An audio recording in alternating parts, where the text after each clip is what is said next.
Brooks, Coach Brandon here. Okay, a couple things.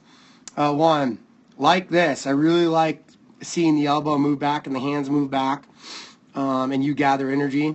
That's good intent. And then, you keep it in that position pretty good.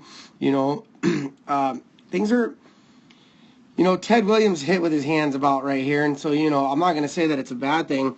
It will help you to get the barrel on plane a little bit. But one thing that I noticed right here is once your heel gets down, which is right here. Okay, again, I really like to use the pyramid as a demonstration of, where things should be strong. All right, that's why that structure is a good way to kind of, look at things during the swing. You really have a lot of movement and drift.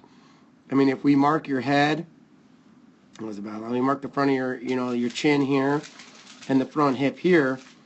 You start to drift through your head, how much forward head movement there is now. Now here's your front ear. Now I want you to look at some key things here, where that back elbow is and how steep your shoulders are here. Okay, this wouldn't be bad, if you were hitting only pitches that were really down here and down low. You do a decent job, getting on plane, but you just lose control of the barrel right here and you hit totally under that ball. Anytime you're under a low pitch, that tells me that things are you've collapsed too much back here. Your hands coming from, somewhere up in here, moving out in front and then letting the barrel get on path. You're just going to be more consistent on all types of pitches. Okay?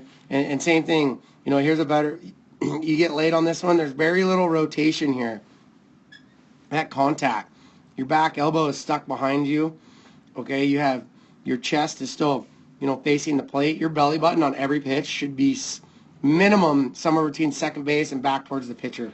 So there's zero rotation here, and you hit this ball, but then look at how quick your top hand gets over, and again, your chest still, you haven't rotated hardly at all. So, and that's why you kind of finish like this. You're kind of fighting against yourself a little bit. And we'll take a look at one more swing, kind of the same thing. You let things get in too deep, and this is just, I think you're kind of stuck back in here, and that elbow is getting way too far in front of those hands. Your hands, you're one of the few who actually get their hands outside their back foot, and it might be just a little bit too much. And if you should be making contact with this ball about right there, and you haven't started things yet. So we can work on getting this down, kind of tweaking this a little bit, so your body, your upper body stays a little bit more over your center axis. Things are going to be a little bit easier for you. So, posture and definitely more rotation. Once this foot's down and you decide to turn, I think you're going to see, a lot more back speed and much more consistency.